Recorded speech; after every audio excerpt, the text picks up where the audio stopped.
Bonjour à tous, j'espère que vous êtes très bien. Je me présente, je m'appelle Jorge Valero et aujourd'hui je vais vous parler de l'une des personnes les plus célèbres de son temps. Aujourd'hui, je vais parler de l'écrivain Jacques Cassot, célèbre pour nombre de ses écrits.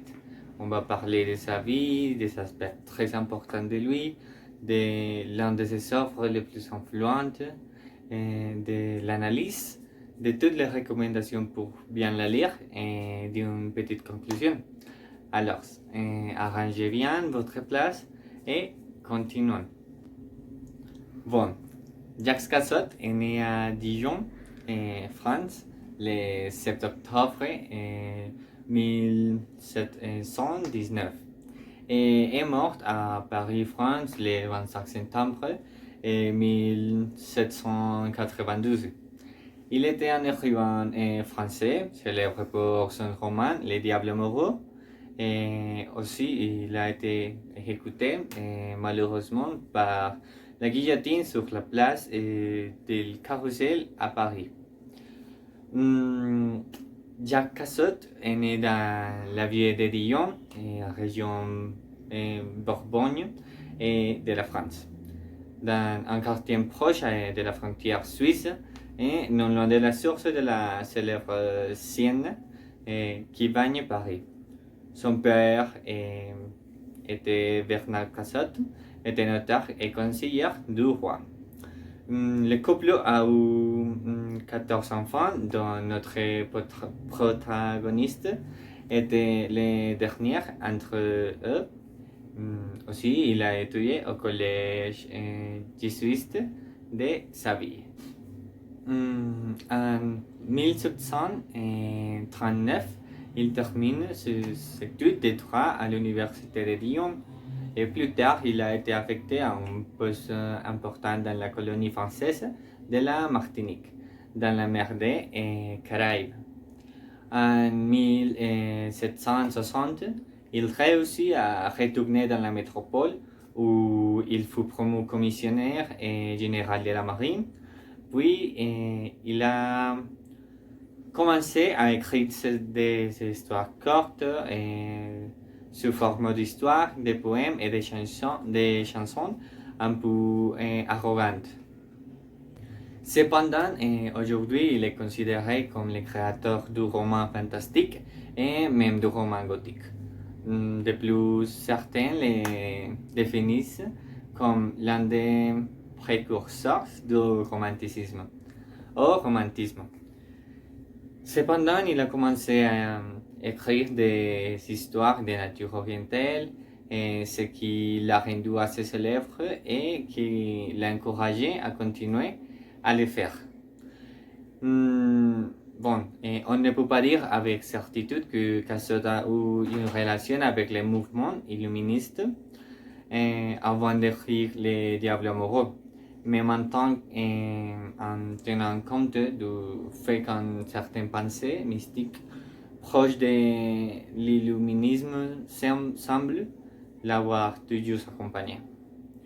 Certaines de ses œuvres les plus marquantes, dont par exemple la suite de Millet et une nuit, témoignaient de cette expérience à travers leurs approches mystiques et ésotériques et leurs thèmes gothiques. L'écrivain a passé les dernières années de sa vie dégoûté de l'activité littéraire et senti des tempêtes politiques qu'il ne se sentait pas capable d'éviter. Cependant, les dernières années de Cassot sur son domaine de pierre en Champagne ont encore connu quelques épisodes de sa vie et de familles heureuses et paisibles. Retiré du monde littéraire qui ne fréquentait plus que lorsque de quelques voyages à Paris, père d'une fille charmante et de deux fils enthousiastes et bien équilibrés. Comme lui, le bon Cassot semblait s'être entouré de toutes les conditions d'un avenir paisible. En 1772, il rédige son récit le plus connu. Il s'agit de Les Diables Amoureux. Apparemment, il a prétendu l'avoir écrit alors qu'il était en transe après quelques nuits blanches.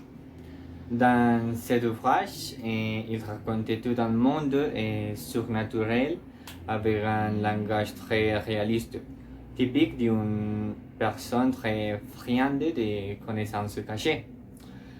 Et le célèbre écrivain argentin Jorge Luis Borges a choisi cette œuvre comme l'un des meilleurs romans de l'histoire et a même écrit le prologue d'une édition de celui publié en 1978. Apparemment, la première édition de ce roman a été publiée sans mentionner son auteur et indiquer qu'il s'agissait d'un roman espagnol. Je suppose que ce serait le cas car à l'époque, l'Espagne était considérée comme un pays très exotique et très différent de ce que l'on pouvait habituellement voir dans la plupart des pays européens. En fait, il rend le schéma traditionnel de la littérature des Lumières qui était défini comme temps, lieu et action. Et jette les bases de la littérature du romantisme, qui verra le jour au siècle prochain. Comme je l'ai déjà dit, les romans racontent des événements surnaturels et fuient de la raison pour affronter intrigues du mystère afin d'entrer profondément dans l'esprit humain. Selon son auteur, l'insuffisance et la curiosité sont ce qui fait tomber les protagonistes dans les réseaux du diable. Cependant, la représentance est ce qui lui permet d'être sauvé du mal. Aussi, il est peu reconnu en son temps, principalement parce qu'il n'est pas conformé au canon rationaliste des Lumières françaises du 8e siècle. Sa réflexion pointe vers la considération d'autres méthodes de connaissance qui échappent à la rationalité. C'est pourquoi il revendique la pertinence d'accéder à la vérité par l'exploration sensible et empirique comme une voie complémentaire de la raison. Dans son récit, il se réfère même aux actes occultes et magiques comme des voies valables de connaissance. C'est précisément pour cette raison qu'il est vénéré par les journaux des annales de la littérature occulte. De même, il est cité dans des passages de Baudelaire et Nodier. Écrivain lié à la littérature romantique, une tradition dont la mission révolutionnaire est précisément l'idée de rompre avec la tradition rationaliste de Lumière et du classicisme. Pour Cassatt, l'ouverture vers une dimension mystique et lointaine de l'être humain est légitime, capable d'instituer d'innombrables doutes sur une rationalité humaine opposée à l'existentiel ou à probable. Il forge ainsi dans ce texte une esthétique sensible et imaginative, et c'est pourquoi il est également lié au romantisme. Sa relation étroite avec les arts occultes, thème principal de sa création, l'a élevé au rang de prophète de son temps. Cette position a été corroborée par la prédiction d'événements pertinents tels que la Révolution française, de nombreux décès de personnes influentes et même sa propre mort à la guillotine. En raison de son inclination vers l'ancien régime, Et aussi, certaines des œuvres qu'il a écrites étaient liées à Eyon Fades, quand tu sleep de Wood, Olivier, et un poème en 12 chansons qui combinent vers et prose. Leur impromptu, mais Le Diable amoureux est son œuvre la plus connue et la plus vénérée. De même, son livre, Le Diable amoureux, est signalé comme l'un des meilleurs exemples de la preuve textuelle des éléments essentiels de sa genre littéraire. Dans le livre de Cassette, il y a une atmosphère d'une certitude régnait tout au long de la lecture.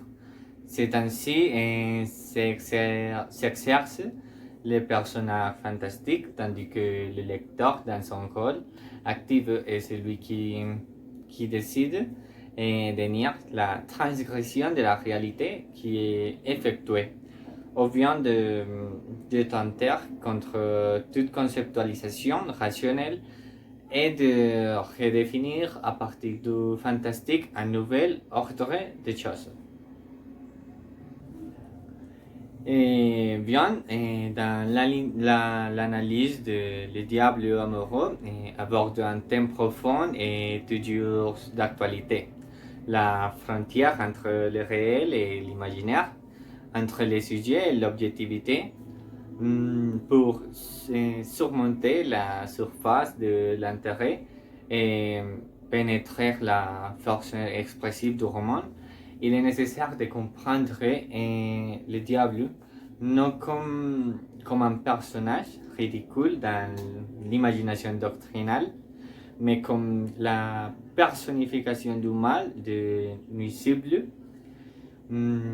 En premier lieu, un contraste ressort dans la réalisation de cette œuvre, un style narratif exact, austère, typique du réalisme le plus neutre, face au récit d'événements extravagants, typiques d'une imagination désordonnée. Aussi, avec l'incertitude sur l'exercice du diable, génère une atmosphère peut-être inspirée de la même féminité de la monde masculine au 8e siècle française, et peut-être lu comme une résistance aux tentations d'une sexualité hermaphrodite, et en outre l'apparence masculine du diable séduise, peut-être un avertissement voilé contre l'homosexualité. Aussi, l'histoire très gorge et des détails exquis sur la séduction. Ils sont exquis en raison de leur évidence, en raison de la manière grossière dont ils parviennent à avoir un effet sur les protagonistes. Bon, l'auteur révèle le mécanisme qui nous a conduit tout au long de son roman, de la confusion à la clarité, de l'illusion de rêve à la force de la réalité. Le diable est une menace présente. La distance temporelle entre nous et l'œuvre fait l'édition de Le Diable amoureux un élément important de notre lecture. Bon, j'ai deux recommandations. La première sont de chercher pratiquement une édition récente pour pouvoir comprendre en détail cette grande histoire, car comme on le sait, au fil des ans, les mots se transforment en une histoire plus simple. Et l'autre recommandation est d'essayer de lire un peu sur l'auteur et de cet ouvrage pour comprendre ses idées et comment il pourrait arriver à faire de belles histoires avec autant de mysticisme. Et bon, finalement, en conclusion, Jacques Cassot a été une personne qui a révolutionné la littérature. Grâce à lui, nous avons des grandes œuvres qui ont réussi à divertir des millions de personnes au fil des années. Son œuvre est le plus importante, un roman qui raconte une histoire de séduction où le diable, sous les traits de la belle Vendetta, cherchait à conquérir le corps du capriccio Álvaro, un noble seigneur espagnol intéressé à satisfaire ses passions à travers les jeux, les femmes et les plaisirs de l'aventure. Bon, c'est tout pour aujourd'hui. Bueno, vous êtes tous fait invités à être fascinés par cet écrivain et ses œuvres. Tout comme moi, et merci beaucoup de m'écouter et on se verra plus tard. Au revoir.